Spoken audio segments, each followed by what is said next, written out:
Good afternoon. I hope everybody's having a wonderful day. My day started out great, and I'm going to keep it going great. We're going to talk today about nutty things.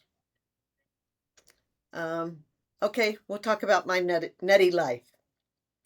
So I know we've talked about my early childhood, how it wasn't perfect. My parents did the best they could. Um, they raised me. They tried to raise me right. I think they did a pretty good job. Um, I know I wasn't the perfect child. I wasn't the perfect student. I wasn't perfect at anything, basically, uh, other than being me, which was the unperfect person. But anyway, so I went through high school. As I said before, I was kind of promiscuous in high school uh, due to some different events that took place, like getting gang raped. Um, you feel like you're worthless after that. You feel like you don't deserve a good life. You just, you know, it happened and you now feel like, well, that's all I'm good for now. Just spreading the legs and keeping them open. I was lucky I didn't get pregnant during high school, didn't have to get married. I met my high school sweetheart, Junior, in my end of my junior year. I met Will Massey and we got along well. We dated. We fussed, we fought. Um, I would fight with my mother and go live in with his family. He'd fight with his family and he'd come live with us. So we wound up deciding that we'd be better off if we just get married and live on our own as two adults. And we did. We got married St. Patty's Day of 72. We graduated from high school in May of 72, but that's okay. We did fine. We survived. Went to school every day as we were supposed to, and did what we had to do. Um, at that point in our lives and our relationship, we had a lot of friends. Um, Mark and Karen Kagan. Mark and Diane. Diane was his girlfriend then. Karen Kagan was his sister. Um, and then we had Sherry and her husband, who was one of Junior's favorite or best friends. He was in our wedding. And so we all hung out. We went to motorcycle races. We had parties. We hung out, had a good time. That was our senior year, and we had a good time doing that. We then, um, after we graduated, I got a job at medicine shop and worked there for a few years. It was right around the corner from the house, so it was easy to get to. Uh, then in 76, actually in 75, I found out I was pregnant with Tara, and she was born March 30th of 76. The love of my life, sweetest child, best baby, but she had a fight coming into this world, but she made it. We She was breech, and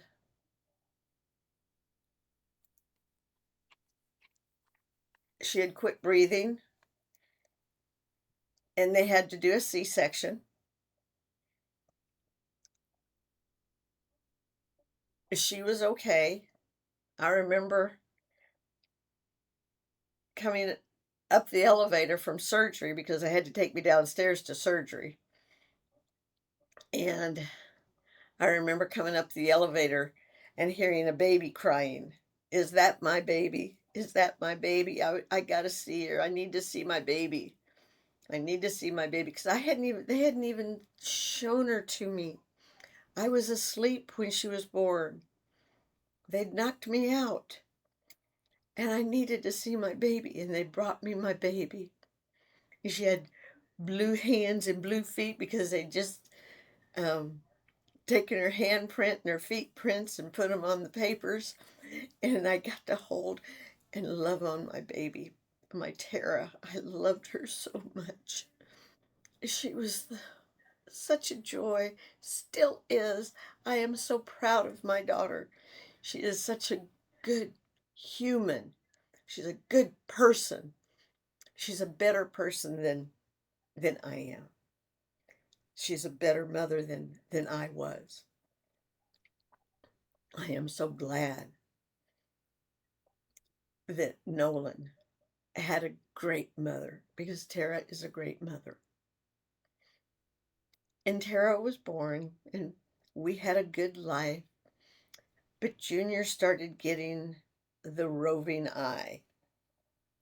And he started accusing me of having the roving eye. My eyes didn't rove anywhere. I was perfectly content and happy to have my daughter in my life and to have my husband who I believed loved me. And I still do believe he loved me. We were too young. We were too young. And he kept getting a roving eye, and he wound up laughing at friends of ours for going to church. We weren't religious, but his family was, his mother was. And I believe in God. I wanted to have my child in church, to be a child of God, but he wouldn't do it. He wouldn't let me take her to church. Wouldn't let me. I wanted to get her baptized as a baby, but that wasn't to be. He didn't want that. Unfortunately, I have had a bad habit of not picking the brightest stars as mates. Um, so we eventually did split up for, we just couldn't come to terms with that. And we split up. I moved in with my mother and we did well. I then got an apartment and eventually, after about a year, I met Wayne and I kind of knew him. I'd met him at a CB coffee clutch we had. We used to talk on CB radios um, in our early 20s. And I'd met Wayne through that, but didn't really know him. I just met him.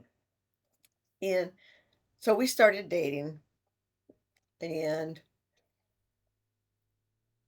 we eventually got married. Um, February of 78.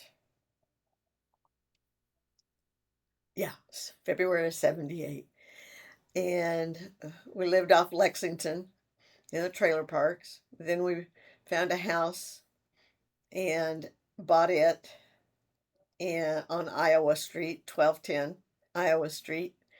And we had a good life there until, again, he started cheating on me. And, I can't stand that. I can't stand cheaters. I was never a cheater, and I don't expect to be cheated on. So I left Wayne. We divorced. Got me an apartment. Started hanging out with Clara Williams Parker. Let's see, what's her last name now? I can't even remember. Haven't talked to her in so long. Who knows? But anyway, we started going out and having a good time and uh, going to Opie's and Zanzibar and different other bars. Just bar hopping and just decide I'm the heck with men. I'm just going to have fun and see what happens. Well, May of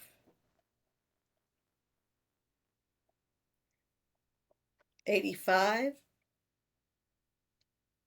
my father died of colon and liver cancer. I came back from that trip for his funeral, and my apartment had flooded, and I had to move.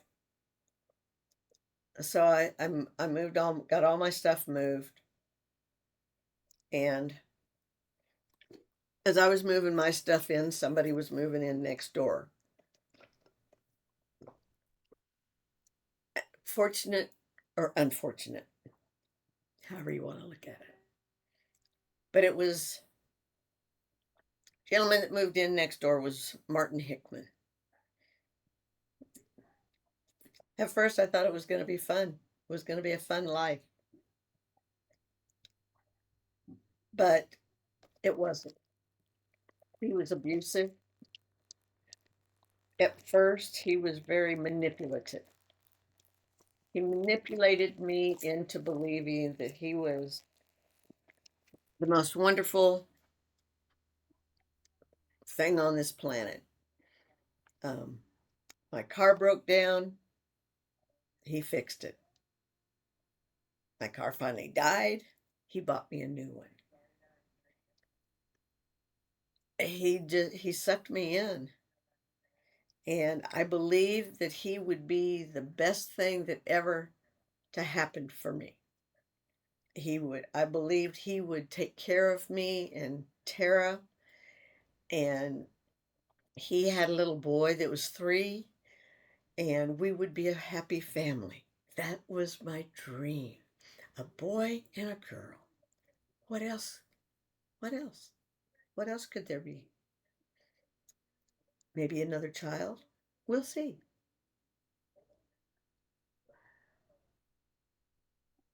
But I wanted this marriage to work.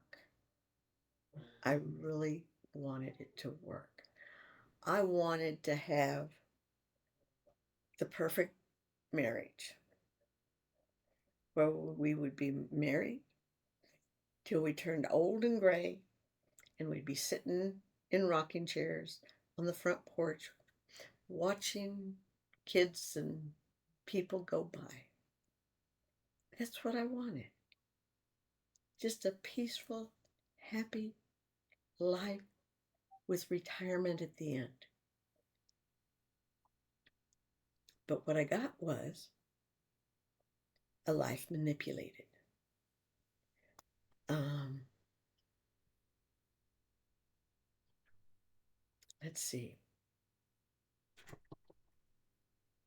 It started, I guess, the worst of it. Oh, here comes my buddy. Here comes my girlfriend.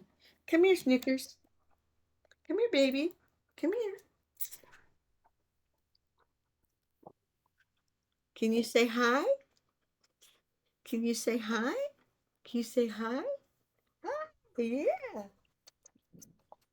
Yeah. That's my sweetheart.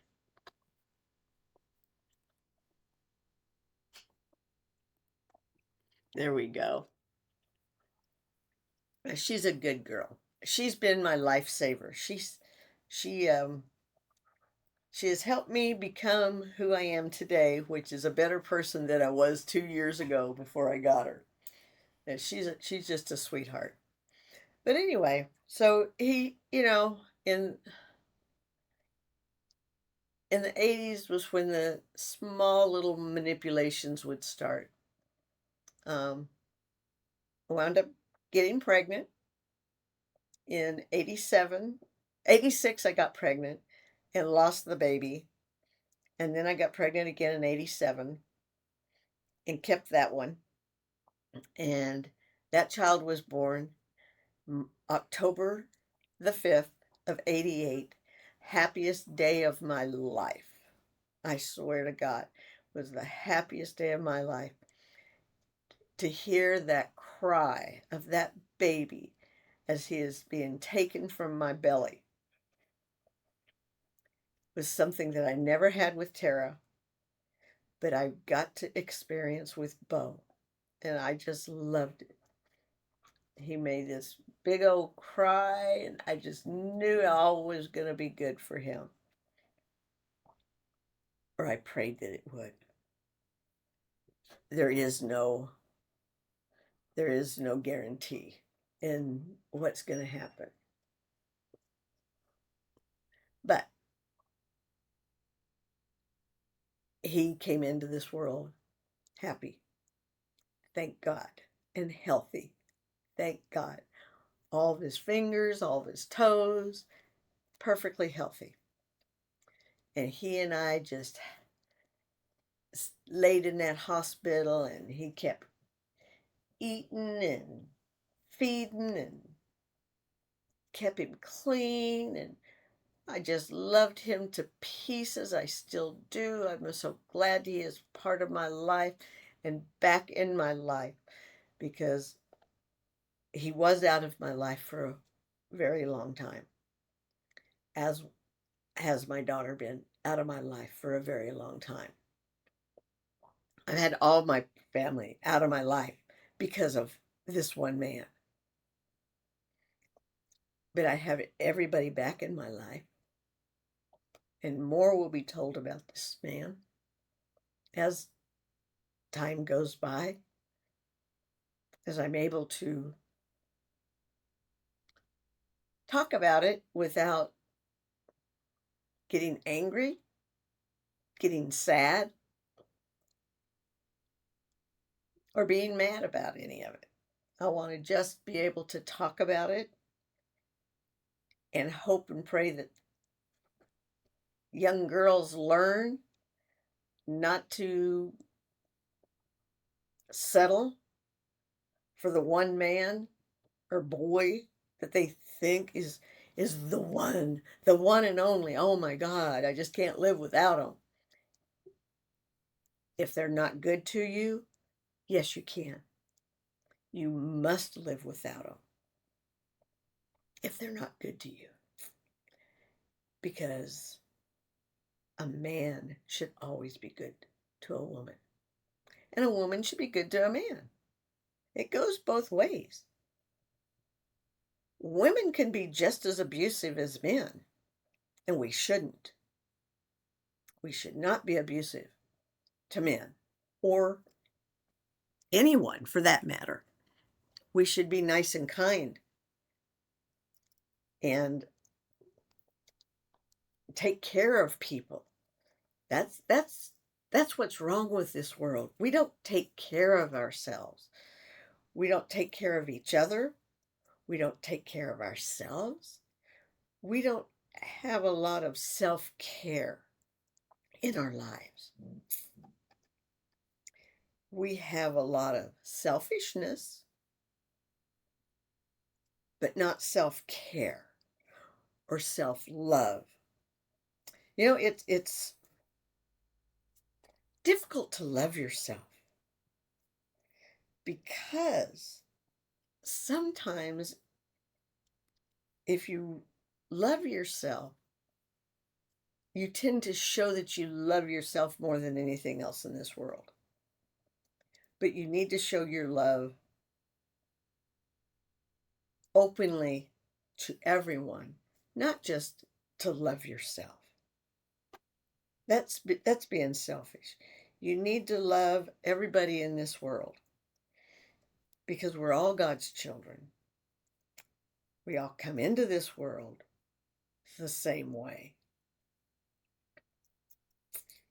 by two people cohabitating, fornicating after they're married, and they bring children into this world. But we as humans need to learn how to not settle. We need to learn as women, number one, how to take care of ourselves. If you can't take care of yourself, how are you going to take care of anybody else? How are you going to take care of a family? How are you going to take care of a baby? If you can't take care of yourself, how are you going to do that? You're not. And I believe, I truly believe, that's why I'm in the shape I'm in. Because I really wasn't taught self-care, how to care for myself. And caring for yourself doesn't mean bathing, washing your hair, doing your nails and whatever. We all do that. But caring about yourself as to what's in your mind, what your body is doing, what your body needs, what your mind needs. That's what you need to be careful of. That's what you need to work on. That's your self-care. What does your mind need? What does your body need? Does your mind need you to knit for a little while? To relax your mind? Does your body need you to go for a walk? To clear your head? And to exercise your body? That's self-care. That's doing for you to get your head and body working together. Because if your head and your body aren't working together, they're not going to do good for you today. But if they're working together, they'll do wonderful things for you. Okay? So that's what you need to do. Take care of yourself. Get out of your head. Go for a walk. Meditate. Go for a bike ride. Take your dog for a walk. Do something to let your mind expand. Let it grow. And I'm probably the world's worst at getting any of this stuff done, but I try. I work at it every day. Like this morning, I tried to go to a fitness park that we have here in Norman, Oklahoma. But it was too crowded with homeless people and their dogs and their stuff. And I was taking my dog so we could both get some exercise, but I didn't feel safe. I don't know these people. I'm sure they're just as nice as the day is long, but I'm unsure.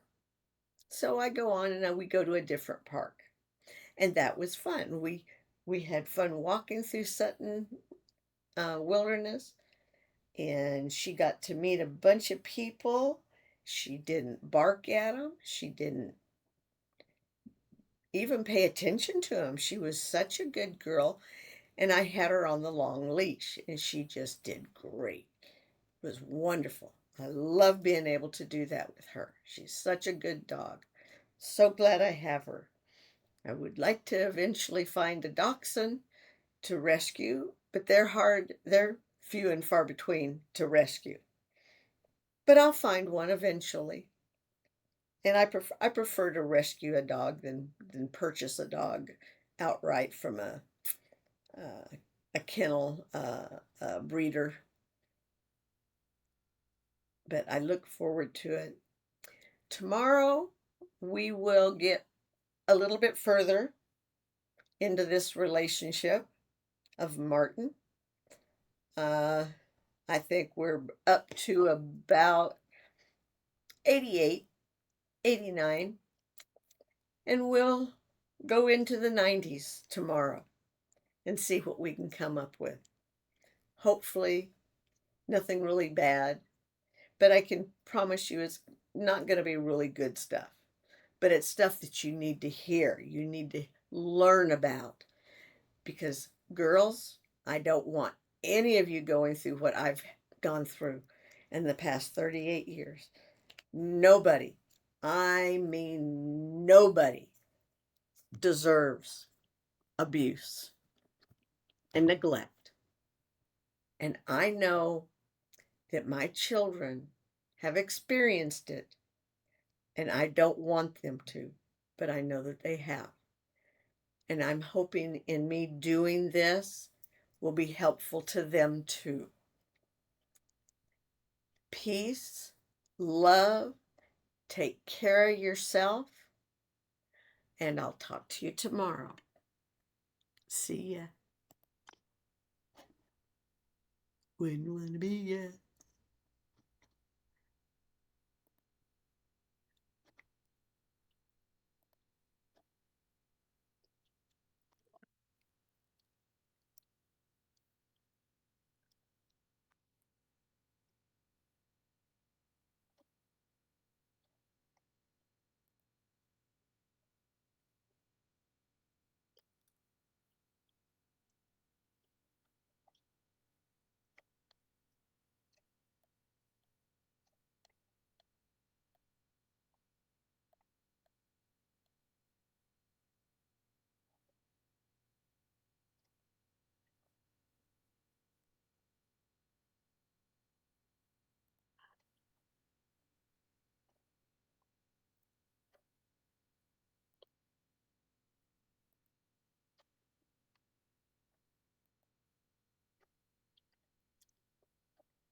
Draw JPEGs. How come?